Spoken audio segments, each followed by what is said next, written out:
Hi everyone, welcome to poster. ನಮ್ಮ ಇವತ್ತಿನ movie nail polish. ಇದರ IMDb ರೇಟಿಂಗ್ 7.3 ಇದೆ. ಸೊ ಜಾಸ್ತಿ ಟೈಮ್ ವೇಸ್ಟ್ ಮಾಡದೆ ಮೂವಿಯನ್ನ ಸ್ಟಾರ್ಟ್ ಮಾಡೋಣ. ಮೂವಿ ಸ್ಟಾರ್ಟಿಂಗ್ ನಲ್ಲಿ ವೀರ್ ಅನ್ನು ರಿಟೈರ್ಡ್ ಆಫೀಸರ್ ನ ತೋರಿಸ್ತಾರೆ. ಈತ ಒಂದು ಸ್ಪೋರ್ಟ್ಸ್ ಕ್ಲಬ್ ನ ನಡೆಸ್ತಿರ್ತಾನೆ. ವೀರ್ ನ ಭೇಟಿಯಾಗೋಕೆ ವೀರ್ ಪೊಲೀಸ್ ಫ್ರೆಂಡ್ ಅಲ್ಲಿಗೆ ಬರ್ತಾನೆ. ವೀರ್ ತನ್ನ ಫ್ರೆಂಡ್ ಗೆ ಯಾಕೆ ಟೆನ್ಷನ್ ಅಲ್ಲಿ ಇದೆಯಾ ಅಂತ ಕೇಳ್ತಾನೆ. ಅದಕ್ಕೆ ಆತ ಸಿಟಿಯಲ್ಲಿ ಸಣ್ಣ ಮಕ್ಕಳ ಕಿಡ್ನಾಪ್ ಮತ್ತು ಮರ್ಡರ್ ತುಂಬಾ ಜಾಸ್ತಿ ಆಗಿದೆ, ಅಪರಾಧಿ ಸಿಗ್ತಾ ಇಲ್ಲ ಅಂತ ಹೇಳ್ತಾನೆ. ಒಂದು ಕಡೆ ಇಬ್ಬರು ಮಕ್ಕಳ ಸುಟ್ಟ ಡೆಡ್ ಬಾಡಿ ಸಿಗುತ್ತೆ. ಇನ್ಸ್ಪೆಕ್ಟರ್ ಸುನಿಲ್ ಅಲ್ಲಿಗೆ ಬರ್ತಾನೆ. ಅಲ್ಲಿ ಇಬ್ಬರು ಹುಡುಗರು ಮೊದಲಿಗೆ ಆ ಡೆಡ್ ಬಾಡಿಗಳನ್ನ ನೋಡಿರ್ತಾರೆ. ಇವರನ್ನ ಎನ್ಕ್ವೈರಿ ಮಾಡಿದಾಗ ಇಲ್ಲಿ ಒಂದು ಬ್ಲಾಕ್ ಕಲರ್ SUV ನಿಂತಿತ್ತು ಅಂತ ಹೇಳ್ತಾರೆ. ತಕ್ಷಣ ಪೊಲೀಸರು SUV ನ ಟ್ರ್ಯಾಕ್ ಮಾಡ್ತಾರೆ. ಪೊಲೀಸರಿಗೆ ಒಂದು ಬ್ಲಾಕ್ ಕಲರ್ SUV ಕಾಣುತ್ತೆ. ಪೊಲೀಸ್ನ ನೋಡಿ SUV ಡ್ರೈವರ್ ಕಾಡೊಳಗೆ ಓಡೋಗ್ತಾನೆ. ಆಫೀಸರ್ ಸುನಿಲ್ಗೆ ಒಂದು ಫಾರ್ಮ್ ಹೌಸ್ ಹೊರಗೆ ಆ SUV ಯಾವಾಗ್ಲೂ ಇರ್ತಿತ್ತು ಅಂತ ಗೊತ್ತಾಗುತ್ತೆ. ಅವರು ಅಲ್ಲಿ ಹೋಗಿ ನೋಡಿದಾಗ ಬೇಸ್ಮೆಂಟ್ ನಲ್ಲಿ ಒಬ್ಬ ಹುಡುಗ ಇರ್ತಾನೆ. ನೆಕ್ಸ್ಟ್ ಸೀನ್ ಅಲ್ಲಿ ಆಫೀಸರ್ ಸುನಿಲ್ ತನ್ನ ಫ್ರೆಂಡ್ ವೀರ್ನ ಇಬ್ಬರು ಮಕ್ಕಳ ಹತ್ಯೆ ಕೇಸಲ್ಲಿ ಅರೆಸ್ಟ್ ಮಾಡ್ತಾನೆ. ಎನ್ಕ್ವೈರಿಯಲ್ಲಿ ವೀರ್ ನಾನು ಯಾವ ಕೊಲೆ ಮಾಡಿಲ್ಲ ಅಂತ ಹೇಳ್ತಾನೆ ಮತ್ತು ತನ್ನ ಅಂಕಲ್ಗೆ ಹುಷಾರಿರಲಿಲ್ಲ, ಅದಕ್ಕೆ ಆ ಕಡೆ ಅವರನ್ನ ಭೇಟಿಯಾಗೋಕೆ ಹೋಗಿದ್ದೆ ಅಂತ ಹೇಳ್ತಾನೆ. ಪ್ರಾಸಿಕ್ಯೂಷನ್ ಅವರು ಅಮಿತ್ ಅನ್ನೋ ವಕೀಲ್ನ ಅಪಾಯಿಂಟ್ ಮಾಡ್ತಾರೆ. ಇವನು ವೀರ್ ವಿರುದ್ಧ ಕೇಸ್ ವಾದ ಮಾಡ್ತಾನೆ ಮತ್ತು ವೀರ್ ಪರವಾಗಿ ಸಿದ್ಧಾರ್ಥ್ ನ ನೇಮಕ ಮಾಡಲಾಗುತ್ತೆ. ಸಿದ್ಧಾರ್ಥ್ ವೀರ್ನ ಹೋಗಿ ಭೇಟಿಯಾಗ್ತಾನೆ. ಸಿದ್ಧಾರ್ಥ್ ವೀರ್ಗೆ ನೀನು ನಿನ್ನ ಅಂಕಲ್ನ ಭೇಟಿಯಾಗೋಕೆ ಹೋದಾಗ ನಡೆದ ಎಲ್ಲ ವಿವರವನ್ನ ನನಗೆ ಹೇಳು ಅಂತ ಹೇಳ್ತಾನೆ. ಆಗ ವೀರ್ ನೀವು ತುಂಬಾ ದೊಡ್ಡ ವಕೀಲರು, ನಾನು ನಿಮ್ಮನ್ನ ಅಫೋರ್ಡ್ ಮಾಡೋಕೆ ಆಗಲ್ಲ ಅಂತ ಹೇಳ್ತಾನೆ. ಆಗ ಸಿದ್ಧಾರ್ಥ್ ಅದರ ಬಗ್ಗೆ ನೀನ್ ಟೆನ್ಷನ್ ತಗೋಬೇಡ, ನಾನು ನಿನ್ನ ಕೇಸ್ನ ಫ್ರೀಯಾಗಿ ವಾದ ಮಾಡ್ತೀನಿ ಅಂತ ಹೇಳ್ತಾನೆ. ಮತ್ತು ನಾನು ಯಾಕೆ ಫ್ರೀಯಾಗಿ ವಾದ ಮಾಡ್ತೀನಿ ಅಂತ ನೀನು ಹೊರಗೆ ಬಂದ ಮೇಲೆ ಹೇಳ್ತೀನಿ ಅಂತ ಹೇಳ್ತಾನೆ. ವೀರ್ನ ಜೈಲಲ್ಲಿ ಹಾಕ್ತಾರೆ. ವೀರ್ನ ಜೈಲಲ್ಲಿ ದಾದಾಶಾ ಅನ್ನೋ ಒಬ್ಬ ರೌಡಿ ಸತಾಯಿಸ್ತಿರ್ತಾನೆ. ದಾದಾಶಾ ಕಡೆಯವರು ವೀರ್ನ ತುಂಬಾ ಹೊಡಿತಾರೆ. ಇಲ್ಲಿಂದ ಕೋರ್ಟ್ ರೂಮ್ ತೋರಿಸಲಾಗುತ್ತೆ. ವಾದ ಪ್ರತಿವಾದ ಆರಂಭವಾಗುತ್ತೆ. ಅಪೋಸಿಟ್ ಲಾಯರ್ ಅಮಿತ್ ನಮಗೆ ಸಿಕ್ಕ ಸುಟ್ಟ ದೇಹಗಳು ಶ್ಯಾಮ್ ಮತ್ತು ಶ್ಯಾಮಲಾ ಅನ್ನೋ ಇಬ್ಬರು ಮಕ್ಕಳದ್ದು. ಇಲ್ಲಿವರೆಗೆ ಒಟ್ಟು 38 ಮಕ್ಕಳು ಮಿಸ್ ಆಗಿದ್ದಾರೆ, ಆದರೆ ಕೇವಲ 2 ಮಕ್ಕಳ ದೇಹ ಮಾತ್ರ ಸಿಕ್ಕಿದೆ. ಇಂಥ ಕ್ರೂರವಾಗಿ ಮಕ್ಕಳನ್ನ ಸಾಯಿಸಿದ ವ್ಯಕ್ತಿಗೆ ಶಿಕ್ಷೆಯಾಗಬೇಕು ಅಂತ ಹೇಳ್ತಾನೆ. ಆಗ ಸಿದ್ಧಾರ್ಥ್ ಇಲ್ಲಿವರೆಗೆ ಒಟ್ಟು 38 ಮಕ್ಕಳು ಕಾಣೆಯಾಗಿದ್ದಾರೆ, ಇಲ್ಲಿವರೆಗೆ ಯಾರನ್ನೂ ಅರೆಸ್ಟ್ ಮಾಡಲಾಗಿಲ್ಲ. ಇದರಿಂದ ಪೊಲೀಸರ ಮೇಲೆ ತುಂಬಾ ಒತ್ತಡ ಇದೆ. ಅದಕ್ಕೆ ಪೊಲೀಸರು ಹೇಗಾದರೂ ಮಾಡಿ ಈ ಕೇಸ್ನ ಕ್ಲೋಸ್ ಮಾಡಬೇಕಂತ ನನ್ನ ಕಕ್ಷಿದಾರನ ಮೇಲೆ ಸುಳ್ಳು ಆಪಾದನೆ ಹೊರಿಸಿದ್ದಾರೆ. ಏಕೆಂದರೆ ನನ್ನ ಕಕ್ಷಿದಾರ ವೀರೊಬ್ಬ ಗಣ್ಯ ವ್ಯಕ್ತಿ. ಇವರು ಮೊದಲು ಆರ್ಮಿಯಲ್ಲಿ ಸೇವೆ ಸಲ್ಲಿಸಿದ್ದಾರೆ. ಇಂಥ ಮಹಾನ್ ವ್ಯಕ್ತಿ ಮೇಲೆ ಇಂಥ ಆರೋಪ ಮಾಡಿರೋದು ಖಂಡನೀಯ ಅಂತ ಹೇಳ್ತಾನೆ. Opposite lawyer Amit investigation officer ಸುನಿಲ್ನ ಕಟಕಡೆಯಲ್ಲಿ ಕರೀತಾರೆ. ಅಮಿತ್ ಸುನಿಲ್ಗೆ ನೀವು ವೀರೇ ಅಪರಾಧಿ ಎಂದು ಹೇಗೆ ಕಂಡುಹಿಡಿದಿರಿ ಅಂತ ಕೇಳ್ತಾನೆ. ಆಗ ಆಫೀಸರ್ ಸುನಿಲ್ ನಮಗೆ ಬ್ಲಾಕ್ ಕಲರ್ SUV ಬಗ್ಗೆ ಇನ್ಫಾರ್ಮೇಶನ್ ಬಂದಿತ್ತು. ಆಗ ನಾವು ಅದಕ್ಕೋಸ್ಕರ ನಾಕಾಬಂದಿ ಮಾಡಿದೆವು. ನಾಕಾಬಂದಿಯಲ್ಲಿ SUV ಗಾಡಿ ಸಿಕ್ಕಿತು. ಅದರಲ್ಲಿ ರಕ್ತದ ಗುರುತುಗಳಿದ್ದವು. ಆ ಕಾರ್ ಒಂದು ಫಾರ್ಮ್ ಹೌಸ್ ಹತ್ರ ನಿಂತಿರುತ್ತಿತ್ತು ಅಂತ ಗೊತ್ತಾದಾಗ ನಾವು ಅಲ್ಲಿಗೆ ಹೋಗಿ ನೋಡಿದೆವು. ಆ ಫಾರ್ಮ್ ಹೌಸ್ ಬೇಸ್ಮೆಂಟ್ ನಲ್ಲಿ ಒಬ್ಬ ಹುಡುಗನನ್ನ ಬಂದಿಯಾಗಿ ಇಡಲಾಗಿತ್ತು. ಆ ಹುಡುಗನನ್ನ ಕೇಳಿದಾಗ ಕಾಟನ್ ಕ್ಯಾಂಡಿ ಮಾರುವ ಒಬ್ಬ ಅಂಕಲ್ ನನ್ನ ಇಲ್ಲಿ ತಂದ್ರು ಅಂತ ಹೇಳಿದ್ದ. ಅಲ್ಲಿ ನಮಗೆ ಕಾಟನ್ ಕ್ಯಾಂಡಿ ಸಿಕ್ಕಿತ್ತು ಮತ್ತು ಒಂದು ಫ್ಯಾಟ್ ಸೂಟ್ ಸಿಕ್ಕಿತ್ತು. ಅಲ್ಲಿದ್ದ ರಕ್ತದ ಸ್ಯಾಂಪಲ್ ನ ಟೆಸ್ಟ್ ಮಾಡಿದಾಗ ಅದು ಶ್ಯಾಮ್ ಮತ್ತು ಶ್ಯಾಮಲಾ DNA ಜೊತೆ ಮ್ಯಾಚ್ ಆಯಿತು. ಅದಕ್ಕೆ ನಾವು ಫಾರ್ಮ್ ಹೌಸ್ ಯಾರದು ಅಂತ ಎನ್ಕ್ವೈರಿ ಮಾಡಿದಾಗ ಅದು ಒಬ್ಬ 80 ವರ್ಷದ ವ್ಯಕ್ತಿದು ಅಂತ ತಿಳಿಯಿತು. ಮತ್ತು ಆ ವ್ಯಕ್ತಿ ಆ ಫಾರ್ಮ್ ಹೌಸ್ ನ ತನ್ನ ತಂಗಿ ಮಗನಿಗೆ ಕೊಟ್ಟಿದ್ದ. ಆ ವ್ಯಕ್ತಿಯ ತಂಗಿ ಮಗನೇ ವೀರ್. ಅದಕ್ಕೆ ನಾವು ವೀರ್ನ ಅರೆಸ್ಟ್ ಮಾಡಿದೆವು, ಏಕೆಂದರೆ ಅಲ್ಲಿ ನಮಗೆ ವೀರ್ DNA ಸಹ ಸಿಕ್ತು ಅಂತ ಹೇಳ್ತಾನೆ. ಆಗ ಸಿದ್ಧಾರ್ಥ್ ಅಲ್ಲಿ ನಿಮಗೆ ವೀರ್ ಫಿಂಗರ್ ಪ್ರಿಂಟ್ ಸಿಕ್ಕಿಲ್ಲ ಮತ್ತು ಅಪರಾಧಿ SUV ಬಿಟ್ಟು ಓಡುವಾಗ ವೀರ್ ಅನಾಥಾಲಯದ ಕಡೆ ಹೋಗ್ತಿದ್ದ ಅಂತ ಹೇಳ್ತಾನೆ. ಆಗ ಆಫೀಸರ್ ವೀರ್ 2 ಗಂಟೆಗಳಾದ ನಂತರ ನಮಗೆ ಚೆಕ್ ಪೋಸ್ಟ್ ನಲ್ಲಿ ಸಿಕ್ಕ ಅಂತ ಹೇಳ್ತಾನೆ. ಅದಕ್ಕೆ ಸಿದ್ಧಾರ್ಥ್ ನಿಮ್ಮ ಪ್ರಕಾರ ವೀರ್ SUV ಇಂದ ತಪ್ಪಿಸಿಕೊಂಡು ಕಾಡಲ್ಲಿ ಓಡೋಗಿ ಮತ್ತು ರೆಡಿಯಾಗಿ ಚೆಕ್ ಪೋಸ್ಟ್ ನಲ್ಲಿ ನಿಮಗೆ ಸಿಗಿ ಬೀಳಕ್ಕಂತ ಬಂದಿದ್ನಾ ಅಂತ ಕೇಳ್ತಾನೆ. ಇದರಿಂದ ಕೊಲೆಗಾರ ಯಾರೋ ಬೇರೆ ವ್ಯಕ್ತಿ ಇದ್ದಾನೆ, ಅಕಸ್ಮಾತ್ ಆಗಿ ವೀರ್ ಅಲ್ಲಿ ತನ್ನ ಕೆಲಸದ ಮೇಲೆ ಬಂದಿದ್ದ ಅಂತ ಹೇಳ್ತಾನೆ. ಈ ಕಡೆ ಅಮಿತ್ ಅಟಾಪ್ಸಿ ಡಾಕ್ಟರ್ ನ ವಿಚಾರಣೆ ಮಾಡ್ತಾನೆ. ಡಾಕ್ಟರ್ ಮಕ್ಕಳ ಮೇಲೆ ದುಷ್ಕರ್ಮ ಆಗಿತ್ತು ಮತ್ತು ಮಕ್ಕಳ ಬಾಯಲ್ಲಿ ಸ್ಕಿನ್ ಟಿಶ್ಯೂ ಸಿಕ್ಕಿವೆ, ಅದು ಅಪರಾಧಿಯದ್ದು ಆಗಿರಬಹುದು ಅಂತ ಹೇಳ್ತಾನೆ. ಆಗ ಅಮಿತ್ ಪೊಲೀಸರು ವೀರ್ನ ಅರೆಸ್ಟ್ ಮಾಡಿದಾಗ ಅವನ ಕೈ ಮೇಲೆ ಒಂದು ಗಾಯ ಆಗಿತ್ತು ಅಂತ ಹೇಳ್ತಾನೆ. ಅದಕ್ಕೆ ಸಿದ್ಧಾರ್ಥ್ ವೀರ್ಗೆ ಕ್ರಿಕೆಟ್ ಆಡುವಾಗ ಏಟು ಬಿದ್ದಿದ್ದು ಅಂತ ಹೇಳ್ತಾನೆ. ಆಗ ಅಮಿತ್ ಫೊರೆನ್ಸಿಕ್ ಡಾಕ್ಟರ್ ನ ಕರೀತಾನೆ. ಡಾಕ್ಟರ್ ನಮಗೆ ಮಕ್ಕಳ ದೇಹದ ಮೇಲೆ DNA ಸ್ಯಾಂಪಲ್ ಸಿಕ್ಕಿವೆ ಮತ್ತು ಕಾರಲ್ಲಿ ಫಾರ್ಮ್ ಹೌಸ್ ನಲ್ಲಿ ಸಹ ನಮಗೆ DNA ಸ್ಯಾಂಪಲ್ ಸಿಕ್ಕಿದೆ ಅಂತ ಹೇಳ್ತಾನೆ. ಅದಕ್ಕೆ ಸಿದ್ಧಾರ್ಥ್ ಫಾರ್ಮ್ ಹೌಸ್ ನಲ್ಲಿ ಸಿಕ್ಕ DNA ವೀರ್ದು, ಆದರೆ ಕಾರಲ್ಲಿ ಮತ್ತು ಮಕ್ಕಳ ದೇಹದ ಮೇಲೆ ಸಿಕ್ಕ DNA ವೀರ್ದು ಅಲ್ಲ, ಏಕೆಂದರೆ ಫಾರ್ಮ್ ಹೌಸ್ ವೀರ್ದು, ಅದಕ್ಕೆ ಅವನ DNA ಅಲ್ಲಿ ಸಿಕ್ಕಿದೆ, ಆದರೆ ಕಾರಲ್ಲಿ ಸಿಕ್ಕಿಲ್ಲ, ಏಕೆಂದರೆ ವೀರ್ ಕಾರಲ್ಲಿ ಇರಲಿಲ್ಲ ಅಂತ ಹೇಳ್ತಾನೆ. ಅಲ್ಲಿ ಯಶ್ಪಾಲ್ ಅನ್ನೋ ವಿಟ್ನೆಸ್ ನ ಕರೀತಾರೆ. ಈತ ವೀರ್ ಜೊತೆ ಆರ್ಮಿಯಲ್ಲಿ ಕೆಲಸ ಮಾಡ್ತಿದ್ದ. ಯಶ್ಪಾಲ್ ಕೋರ್ಟ್ ನಲ್ಲಿ ನಾನು ಮತ್ತು ವೀರ್ ಜೊತೆಗೆ ಕೆಲಸ ಮಾಡಿದ್ದೀವಿ. ನಾವಿಬ್ಬರು ಕಾಶ್ಮೀರದಲ್ಲಿ ಪೋಸ್ಟೆಡ್ ಆಗಿದ್ವಿ. ಆದರೆ ಆಮೇಲೆ ವೀರ್ನ ಇಂಟೆಲಿಜೆನ್ಸ್ ಡಿಪಾರ್ಟ್ಮೆಂಟ್ ಗೆ ಶಿಫ್ಟ್ ಮಾಡಲಾಯಿತು. ಅಲ್ಲಿ ಆತ ಅಂಡರ್ ಕವರ್ ಆಪರೇಷನ್ ಮಾಡ್ತಿದ್ದ. ನನಗೆ ಕಾಶ್ಮೀರ್ ಬಾರ್ಡರ್ ನಲ್ಲಿ ಗುಂಡು ಬಿತ್ತು. ನಾನು ರಿಕವರಿ ಆದ ಮೇಲೆ ವೀರ್ ನನ್ನನ್ನು ತನ್ನ ಜೊತೆ ಸೇರಿಸಿಕೊಂಡ. ವೀರ್ ಪತ್ರಕರ್ತನಾಗಿದ್ದ ಮತ್ತು ನಾನು ಅವನ ಕ್ಯಾಮರಾಮನ್ ಆಗಿದ್ದೆ. ನಾವು ಒಬ್ಬ ಬಿಸಿನೆಸ್ ಮ್ಯಾನ್ ನ ಟ್ರ್ಯಾಕ್ ಮಾಡ್ತಿದ್ವಿ, ಏಕೆಂದರೆ ಅವನು ಟೆರರಿಸ್ಟ್ ಆಕ್ಟಿವಿಟಿಯಲ್ಲಿ ಭಾಗಿಯಾಗಿದ್ದ ಅಂತ ಅನುಮಾನ ಇತ್ತು. ಆಗ ವೀರ್ಗೆ ಆ ವ್ಯಾಪಾರಿಗೆ ಮಕ್ಕಳ ವೀಕ್ನೆಸ್ ಇದೆ ಅಂತ ಗೊತ್ತಾಗಿತ್ತು. ವೀರ್ ಅವನಿಗೆ ಮಕ್ಕಳು ತಂದು ಕೊಡ್ತೀನಿ ಅಂತ ಹೇಳಿದ್ದ. ಆದ್ರೆ ಸ್ವಲ್ಪ ದಿನವಾದ ಮೇಲೆ ಆ ವ್ಯಾಪಾರಿಯನ್ನ ಅರೆಸ್ಟ್ ಮಾಡಲಾಯಿತು. ಏಕೆಂದ್ರೆ ಆ ವ್ಯಾಪಾರಿ ಮನೆ ಹಿಂದೆ 2 ಮಕ್ಕಳ ಶವ ಸಿಕ್ಕಿತ್ತು. ಆ ವ್ಯಾಪಾರಿ ತಾನು ಕೊಲೆ ಮಾಡಿಲ್ಲ, ಅದು ಮಾಡಿದ್ದು ವೀರ್ ಅಂತ ಹೇಳಿದ್ದ. ಆದ್ರೆ ವೀರ್ ಎಲ್ಲೂ ಸಿಗಲಿಲ್ಲ. ವೀರ್ ನನ್ನ ಸೀನಿಯರ್ಸ್ಗೆ ನನ್ನಿಂದಾನೇ ಆ 2 ಮಕ್ಕಳು ಸತ್ತಿದ್ದು ಅಂತ ಹೇಳಿದ್ದ. ಇದರಿಂದ ನಾನು ರಾಜೀನಾಮೆ ಕೊಡಬೇಕಾಯಿತು ಅಂತ ಹೇಳ್ತಾನೆ. ಆಗ ಸಿದ್ಧಾರ್ಥ್, ನಿನ್ನ ಸ್ಟೋರಿನ ನಂಬೋಕ್ಕಾಗಲ್ಲ, ನೀನು ಸುಳ್ಳು ಹೇಳ್ತಿದ್ದೀಯಾ, ಏಕೆಂದ್ರೆ ನಿನಗೆ ವೀರ್ ಅಂದ್ರೆ ಆಗಲ್ಲ ಅಂತ ಹೇಳ್ತಾನೆ. ಆಗ ಯಶ್ಪಾಲ್ ಕೋಪ ಮಾಡಿಕೊಂಡು ಕೂಗೋಕೆ ಸ್ಟಾರ್ಟ್ ಮಾಡ್ತಾನೆ.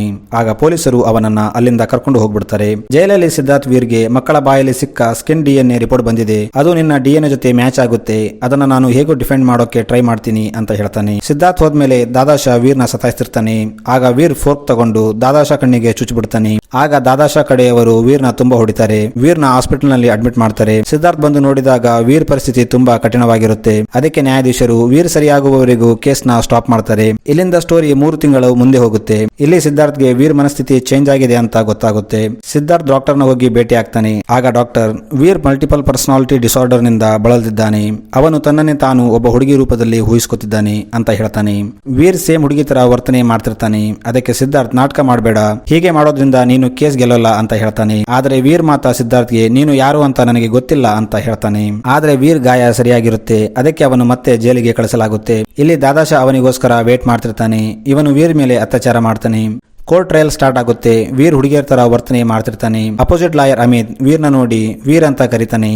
ಆಗ ವೀರ್, ನನ್ನ ಹೆಸರು ಚಾರು ಅಂತ ಹೇಳಿ ತನ್ನ ತಲೆನ ಹೊಡ್ಕೋತಾನೆ. ನ್ಯಾಯಾಧೀಶರು 2 ವಕೀಲರನ್ನ ತಮ್ಮ ಚೇಂಬರ್ಗೆ ಕರೀತಾರೆ. ಆಗ ಸಿದ್ಧಾರ್ಥ್, ನನ್ನ ಕಕ್ಷಿದಾರನ ಮಾನಸಿಕ ಸ್ಥಿತಿ ಸರಿಯಾಗಿಲ್ಲ, ಅದಕ್ಕೆ ಈ ಕೇಸ್ನ ಕ್ಲೋಸ್ ಮಾಡಿ ಇದು ಒಂದು ಮಿಸ್ ಟ್ರಯಲ್ ಎಂದು ಘೋಷಣೆ ಮಾಡಿ ಅಂತ ಹೇಳ್ತಾನೆ. ಆಗ ನ್ಯಾಯಾಧೀಶರು, ಮೊದಲು ನಿನ್ನ ಕ್ಲೈಂಟ್ ಮನಸ್ಥಿತಿ ನಿಜವಾಗ್ಲೂ ಸರಿ ಇಲ್ವಾ ಅಥವಾ ಅವನು ನಾಟಕ ಮಾಡ್ತಿದ್ದಾನ ಅಂತ ತಿಳ್ಕೊ ಅಂತ ಹೇಳ್ತಾನೆ. ಆಗ ಸೈಕ್ರಾಟ್ರಿಕ್ ಡಾಕ್ಟರ್ ನಂದಿನ ಕರೀತಾರೆ. ಡಾಕ್ಟರ್ ನಂದಿ, ನನ್ನ ಪ್ರಕಾರ ವೀರ್ಗೆ ಮಲ್ಟಿಪಲ್ ಐಡೆಂಟಿಟಿ ಡಿಸಾರ್ಡರ್ ಇರಬಹುದು, ಇದರಿಂದ ಮನುಷ್ಯ ತನ್ನನ್ನು ತಾನು ಬೇರೆ ಒಂದು ವ್ಯಕ್ತಿಯ ರೂಪದಲ್ಲಿ ಊಹಿಸ್ಕೋತಾನೆ ಅಂತ ಹೇಳ್ತಾನೆ. ಡಾಕ್ಟರ್ ನಂದಿ ವೀರ್ ಹತ್ರ ಮಾತಾಡ್ತಾರೆ.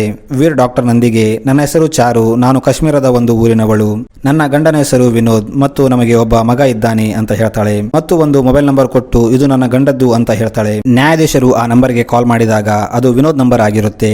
ವಿನೋದ್ ಜಡ್ಜ್ಗೆ, ನನ್ನ ಹೆಂಡತಿ ಹೆಸರು ಚಾರು, ಆಕೆ 10 ವರ್ಷಗಳ ಹಿಂದೆ ಇಲ್ಲಿಂದ ಓಡಿ ಹೋದ್ಲು ಅಂತ ಹೇಳ್ತಾನೆ. ಈ ಕಡೆ ಸಿದ್ಧಾರ್ಥ್ ಚಾರುಗೆ, ನನಗೆ ನಿನ್ನ ಸ್ಥಿತಿ ಅರ್ಥವಾಗ್ತಿದೆ, ಭಯಪಡಬೇಡ, ನಾನು ಹೇಗಾದ್ರೂ ಮಾಡಿ ನಿನ್ನ ಕಾಪಾಡ್ತೀನಿ ಅಂತ ಹೇಳ್ತಾನೆ. ವಿನೋದ್ನ ಕರೆಯಲಾಗುತ್ತೆ. ಚಾರು ವಿನೋದ್ ನೋಡಿದಾಕ್ಷಣ ಅವನ ಗುರುತು ಹಚ್ಚಿ ಅವನ ಜೊತೆ ಮಾತಾಡ್ತಾಳೆ. ಚಾರು ವಿನೋದ್ ಜೊತೆ ಅವರಿಬ್ಬರೇ ಇದ್ದಾಗ ನಡೆದ ಘಟನೆಗಳನ್ನ ಹೇಳಿದಾಗ ವಿನೋದ್ ಭಯಪಟ್ಟು ಅಲ್ಲಿಂದ ಹೋಗ್ಬಿಡ್ತಾನೆ. ಏಕೆಂದರೆ ಮಾತು ಚಾರುದಾಗಿರುತ್ತೆ ಮತ್ತು ದೇಹ ವೀರ್ದು. ಆಮೇಲೆ ಚಾರು ಮೇಲೆ ಹಿಪ್ನೋಟಿಸಂ ಮಾಡಲಾಗುತ್ತೆ. ಆಗ ಚಾರು, ನನ್ನ ಹೆಸರು ಚಾರು, ನಾನು ಕಾಶ್ಮೀರದ ಒಂದು ಊರಿನವಳು, ನನ್ನ ಗಂಡನ ಹೆಸರು ವಿನೋದ್, ನನ್ನ ಗಂಡ ನನಗಿಂತ 20 ವರ್ಷ ದೊಡ್ಡವನಾಗಿದ್ದ, ಆದ್ರೆ ನನಗೆ ನನ್ನ ಗಂಡ ಅಂದ್ರೆ ಇಷ್ಟ ಇರಲಿಲ್ಲ, ನನಗೆ ನನ್ನ ಜೀವನ ಅಂದ್ರೆ ತುಂಬಾ ಬೇಸರವಾಗಿತ್ತು. ಒಂದು ದಿನ ನಾನು ನನ್ನ ಮನೆ ಮುಂದೆ ಕೂತು ಹಾಡು ಹಾಡ್ತಿದ್ದೆ. ಆಗ ಅಲ್ಲಿ ರಂಜಿತ್ ಅನ್ನೋ ವ್ಯಕ್ತಿ ಬಂದ. ಈತ ನನ್ನ ಹಾಡಿನ ಬಗ್ಗೆ ತುಂಬಾ ಹೊಗಳಿದ. ಮಾರನೇ ದಿನ ಆತ ಮತ್ತೆ ಬಂದ. ಹೀಗೆ ನಮ್ಮಿಬ್ಬರ ನಡುವೆ ಪ್ರೇಮ ಆರಂಭವಾಯಿತು. ನಾವು ಡೈಲಿ ಹೊರಗಡೆ ಸಿಗ್ತಿದ್ವಿ. ಒಂದು ದಿನ ನಾವು ಒಂದು ಕಡೆ ಕೂತಿದ್ದಾಗ ಒಂದು ಬಡ ಕುಟುಂಬನ ನೋಡಿದ್ವಿ. ರಂಜಿತ್ ಅವರನ್ನ ನೋಡಿ ಕನಿಕರ ಪಟ್ಟ. ಆಗ ನಾನು ಆ ಮಕ್ಕಳಿಗೆ ಊಟ ಮತ್ತು ಬಟ್ಟೆ ಕೊಡ್ತೀನಿ ಅಂತ ಹೇಳಿದೆ. ಆಗ ರಂಜಿತ್, ನನ್ನ ಪರಿಚಯ ಒಬ್ಬ ಬಿಸ್ನೆಸ್ ಮ್ಯಾನ್ ಜೊತೆ ಇದೆ, ಆತ ಬೋರ್ಡಿಂಗ್ ಸ್ಕೂಲ್ಗಳಿಗೆ ದಾನ ಮಾಡ್ತಿರ್ತಾನೆ, ನಾನು ಬೇಕಾದ್ರೆ ಅವರನ್ನ ಅಲ್ಲಿ ಸೇರಿಸ್ತೀನಿ ಅಂತ ಹೇಳಿದ್ದ. ಆಗ ನಾನು ಆ ಮಕ್ಕಳ ತಂದೆ ತಾಯಿ ಜೊತೆ ಮಾತಾಡಿ ಆ ಮಕ್ಕಳನ್ನ ರಂಜಿತ್ಗೆ ಒಪ್ಪಿಸಿದೆ. ಆದ್ರೆ ಒಂದು ದಿನ ನಾನು ಮಾರ್ಕೆಟ್ಗೆ ಹೋದಾಗ ಆ ಬಿಸ್ನೆಸ್ ಮ್ಯಾನ್ ಮನೆಯಲ್ಲಿ ಆ ಮಕ್ಕಳನ್ನ ನೋಡಿದೆ.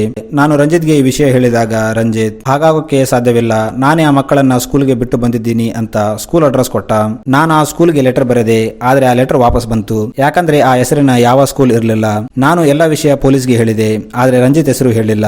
ಪೊಲೀಸರು ಆ ಮನೆ ಮೇಲೆ ರೈಡ್ ಮಾಡಿದಾಗ ಆ ಮನೆಯ ಹಿಂದುಗಡೆ 2 ಮಕ್ಕಳ ಡೆಡ್ ಬಾಡಿ ಸಿಕ್ತು. ಆಗ ನಾನು ಈ ವಿಷಯ ರಂಜಿತ್ಗೆ ಹೇಳಿದಾಗ ರಂಜಿತ್, ನನ್ನ ಹೆಸರು ರಂಜಿತ್ ಅಲ್ಲ, ವೀರ್, ನಾನು ಒಬ್ಬ ಅಂಡರ್ ಕವರ್ ಏಜೆಂಟ್, ನಾನು ಬಿಸ್ನೆಸ್ ಮ್ಯಾನ್ ಮೇಲೆ ಕಣ್ಣಿಟ್ಟಿದ್ವಿ, ಅವನು ತುಂಬಾ ಜನ ಮಕ್ಕಳನ್ನ ಕಿಡ್ನಾಪ್ ಮಾಡಿದ್ದಾನೆ, ನಾವು 2 ಮಕ್ಕಳ ಸಹಾಯದಿಂದ ತುಂಬಾ ಜನ ಮಕ್ಕಳನ್ನ ಕಾಪಾಡಬಹುದಿತ್ತು, ನನ್ನ ಪ್ಲಾನ್ ಎಲ್ಲ ಹಾಳು ಮಾಡಿದೆ ಅಂತ ಹೇಳಿದ್ದ. ನನಗೆ ಏನು ಅರ್ಥ ಆಗ್ತಿದ್ದಿಲ್ಲ. ಆಗ ರಂಜಿತ್ ನನ್ನ ಹಗ್ ಮಾಡ್ಕೋತರ ಮಾಡಿ ನನ್ನ ಕುತ್ತಿಗೆ ಮುರಿದು ನನ್ನ ಸಾಯಿಸ್ಬಿಟ್ಟ ಅಂತ ಹೇಳ್ತಾಳೆ. ಮತ್ತೆ ಕೋರ್ಟ್ ಟ್ರಯಲ್ ಸ್ಟಾರ್ಟ್ ಆಗುತ್ತೆ. ಆಗ ಲಾಯರ್ ಅಮಿತ್, ಡಿಫೆನ್ಸ್ ನವರು ಕೇಸ್ನ ಮಿಸ್ ಟ್ರಯಲ್ ಅಂತ ಸಾಬೀತು ಮಾಡಿ ಕೇಸ್ನ ಕ್ಲೋಸ್ ಮಾಡ್ಬೇಕಂತ ಹೇಳ್ತಿದ್ದಾರೆ. ಆದ್ರೆ ಇಲ್ಲಿ ಒಂದು ವಿಷಯ ನೆನಪಿಟ್ಕೋಬೇಕು, ವೀರ್ ವಿರುದ್ಧ ಎಲ್ಲಾ ಸಾಕ್ಷ್ಯಾಧಾರಗಳು ಸಿಕ್ಕಿವೆ. ವೀರ್ DNA ಮಕ್ಕಳ ಬಾಯಲ್ಲಿ ಸಿಕ್ಕಿದೆ. ಕೊಲೆಯಾದ ಮಕ್ಕಳ DNA ವೀರ್ ಕಾರ್ ಮತ್ತು ಫಾರ್ಮ್ ಹೌಸ್ ನಲ್ಲಿ ಸಿಕ್ಕಿದೆ. ಇದಕ್ಕಿಂತ ದೊಡ್ಡ ಸಾಕ್ಷಿ ಏನು ಬೇಕು? ಅಪರಾಧಿ ತನ್ನನ್ನು ತಾನು ಇನ್ನೋಸೆಂಟ್ ಅಂತ ಸಾಬೀತು ಮಾಡೋಕೆ ಒಬ್ಬ ಹುಡುಗಿ ತರ ನಾಟಕ ಮಾಡ್ತಿದ್ದಾನೆ. ಒಂದು ಸಮಯದಲ್ಲಿ ವೀರ್ ಮತ್ತು ಚಾರು ಇಬ್ಬರು ಪ್ರೇಮಿಗಳು. ಸೊ ವೀರ್ಗೆ ಚಾರು ತರ ನಾಟಕ ಮಾಡೋಕೆ ಸುಲಭವಾಗಿರುತ್ತೆ. ನಾವು ತನ್ನನ್ನು ತಾನು ಚಾರು ಅಂತ ಹೇಳ್ತಿರೋ ವೀರ್ಗೆ ಕನ್ನಡಿ ತೋರಿಸಿದಾಗ ಚಾರು ವೀರ್ನ ಗುರುತು ಹಿಡಿಯೋದಿಲ್ಲ. ಚಾರು ವೀರ್ ಲವರ್ ಅಂದ ಮೇಲೆ ಚಾರು ವೀರ್ ಮುಖ ನೋಡಿ ಗುರುತು ಹಿಡಿಯಬಹುದಿತ್ತಲ್ಲ. ಇದರಿಂದ ವೀರ್ ನಾಟಕ ಮಾಡ್ತಿದ್ದಾನೆ ಅಂತ ಸಾಬೀತಾಗುತ್ತೆ. ಇಲ್ಲಿ ಕೂತಿರೋ ವ್ಯಕ್ತಿ ಒಬ್ಬ ಟ್ರೈನ್ ಅಂಡರ್ ಕವರ್ ಏಜೆಂಟ್. ಆತನಿಗೆ ಈ ತರ ನಾಟಕ ಮಾಡೋದು ದೊಡ್ಡದೇನಲ್ಲ. ಅದಕ್ಕೆ ಈ ಅಪರಾಧಿಗೆ ಕಠಿಣ ಶಿಕ್ಷೆ ಆಗಬೇಕು ಅಂತ ಹೇಳ್ತಾನೆ. ಆಗ ಸಿದ್ಧಾರ್ಥ್ ಎದ್ದು, ಪ್ರಾಸಿಕ್ಯೂಷನ್ ಅವರ ವಾದ ತುಂಬಾ ಚೆನ್ನಾಗಿದೆ. ವೀರ್ ಯಾವತ್ತು ತನ್ನಲ್ಲಿದ್ದ ಇನ್ನೊಬ್ಬ ವ್ಯಕ್ತಿ ಈ ಕೊಲೆಗಳನ್ನ ಮಾಡಿದ್ದಾನೆ ಅಂತ ಹೇಳಿಲ್ಲ.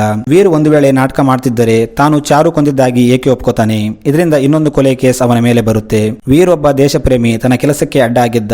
ತಾನು ಪ್ರೀತಿಸುತ್ತಿದ್ದ ಚಾರುನ ತಾನೇ ಕೊಲೆ ಮಾಡಬೇಕಾದರೂ ಹಿಂಜರಿಯಲಿಲ್ಲ. ಚಾರು ವೀರ್ ಮುಖನ ಗುರುತು ಹಿಡಿಯದಿರಲು ಒಂದು ಕಾರಣ ಇರಬಹುದು. ಮನುಷ್ಯನ ಮೆದುಳು ತಮಗಾದ ಮಾನಸಿಕ ಗಾಯಗಳನ್ನ ಮರೆಯಲು ಪ್ರಯತ್ನ ಪಡ್ತಿರುತ್ತೆ. ವೀರ್ಗೆ ಮೊದಲ ಗಾಯ ತಾನು 3 ವರ್ಷದವನಾಗಿದ್ದಾಗ ತನ್ನ ತಾಯಿನ ಕಳೆದುಕೊಂಡಿದ್ದಾಗ ಆಗಿತ್ತು. ತದನಂತರ ತಾನು ಪ್ರೀತಿಸುತ್ತಿದ್ದ ಚಾರುನ ತಾನೇ ಕೊಲೆ ಮಾಡಿದಾಗ ಆಯಿತು. ತಾನು ಮಾಡದೇ ಇರುವ ಕೊಲೆ ಕೇಸ್ಗಳನ್ನ ತನ್ನ ಮೇಲೆ ಹಾಕಿದಾಗ ವೀರ್ ಸಾಮಾಜಿಕವಾಗಿ ಮತ್ತು ಮಾನಸಿಕವಾಗಿ ತನ್ನ ಮೇಲೆ ಆಗುತ್ತಿರುವ ಅವಮಾನದಿಂದ ತನ್ನನ್ನು ತಾನು ಕಾಪಾಡಲು ತಾನು ಪ್ರೀತಿಸುತ್ತಿದ್ದ ತನ್ನ ಲವರ್ ಚಾರು ಪರ್ಸನಾಲಿಟಿಯನ್ನ ತನ್ನೊಳಗೆ ಊಹಿಸಿಕೊಂಡಿದ್ದ. ಇದರಿಂದ ವೀರ್ ಪೂರ್ತಿಯಾಗಿ ಚಾರು ಆಗಿ ಮಾರ್ಪಟ್ಟಿದ್ದಾನೆ. ಆದ್ದರಿಂದ ಈಗ ವೀರ್ ಇರುವ ಮಾನಸಿಕ ಪರಿಸ್ಥಿತಿಯನ್ನು ಗಮನದಲ್ಲಿಟ್ಟುಕೊಂಡು ಈ ಕೇಸ್ನ ಒಂದು ಮಿಸ್ಟ್ರಯಲ್ ಅಂತ ಕನ್ಸಿಡರ್ ಮಾಡ್ಬೇಕಂತ ನ್ಯಾಯಾಧೀಶರಿಗೆ ಕೇಳ್ಕೊಳ್ತೇನೆ ಅಂತ ಹೇಳ್ತಾನೆ. ಆಗ ನ್ಯಾಯಾಧೀಶರು ತಮ್ಮ ತೀರ್ಪನ್ನ ಹೇಳ್ತಾರೆ. ನ್ಯಾಯಾಧೀಶರು, ಇವತ್ತು ಕೋರ್ಟ್ ಮುಂದೆ ಒಂದು ಮಹತ್ತಾದ ಪ್ರಶ್ನೆ ಹೇಳುತ್ತೆ. ಅದೇನೆಂದರೆ, ಅಪರಾಧವನ್ನು ಯಾರು ಮಾಡ್ತಾರೆ, ದೇಹನ ಅಥವಾ ಬುದ್ಧಿನ? ಒಂದು ಕಡೆ ನೋಡುವುದಾದರೆ ಮನುಷ್ಯನ ದೇಹ ಒಂದು ಯಂತ್ರಕ್ಕೆ ಸಮಾನ. ಮನುಷ್ಯ ಯಾವುದೇ ಕಾರ್ಯ ಮಾಡಬೇಕಾದರೂ ಅದು ತನ್ನ ಬುದ್ಧಿಯಿಂದ ಮಾತ್ರ ಸಾಧ್ಯ. ಅದಕ್ಕೆ ಬುದ್ಧಿಯಿಂದ ಆದ ಕೊಲೆಗೆ ದೇಹಕ್ಕೆ ಶಿಕ್ಷೆ ಕೊಡಕ್ಕಾಗಲ್ಲ. ಕೊಟ್ರೆ ದೇಹ ಮತ್ತು ಬುದ್ಧಿ ಎರಡಕ್ಕೂ ಕೊಡಬೇಕು. ಈಗ ನಮ್ಮ ಮುಂದೆ ಅಪರಾಧ ಮಾಡಿದ ದೇಹ ಇದೆ, ಆದರೆ ಅದನ್ನು ಪ್ರೇರೇಪಿಸಿದ ಬುದ್ಧಿ ಅಥವಾ ಮೆದುಳು ಇಲ್ಲಿ ಇಲ್ಲ. ಈ ಕೇಸ್ನ ಅನಿಶ್ಚಿತ ಸಮಯದವರೆಗೆ ಸ್ಥಗಿತಗೊಳಿಸಲಾಗಿದೆ. ಅಲ್ಲಿವರೆಗೆ ವೀರ್ನ ಮೆಂಟಲ್ ಅಸೈಮ್ನಲ್ಲಿಟ್ಟು ಚಿಕಿತ್ಸೆ ಕೊಡಿಸಬೇಕು. ಮುಂದೆ ಯಾವ ಸಮಯದಲ್ಲಾದರೂ ವೀರ್ ವಾಪಸ್ ಬಂದ್ರೆ ಈ ಕೇಸ್ನ ರಿಓಪನ್ ಮಾಡಲಾಗುವುದು ಅಂತ ಹೇಳ್ತಾರೆ. ಕೊನೆಯಲ್ಲಿ ಚಾರುನ ಕ್ಲೋಸ್ಅಪ್ ನಲ್ಲಿ ತೋರಿಸ್ತಾರೆ. ಚಾರು ಮುಖದಲ್ಲಿ ಒಂದು ಸಣ್ಣ ನಗು ಇರುತ್ತೆ. ಇಲ್ಲಿ ನಮಗೆ ಮತ್ತೆ ವೀರ್ ನಿಜವಾಗ್ಲೂ ಚಾರು ಆಗಿ ಬದಲಾಗಿದ್ನ ಅಥವಾ ನಾಟಕ ಮಾಡ್ತಿದ್ದಾನ ಅನ್ನೋ ಒಂದು ಸಣ್ಣ ಅನುಮಾನದೊಂದಿಗೆ ಮೂವಿ ಎಂಡ್ ಆಗುತ್ತೆ.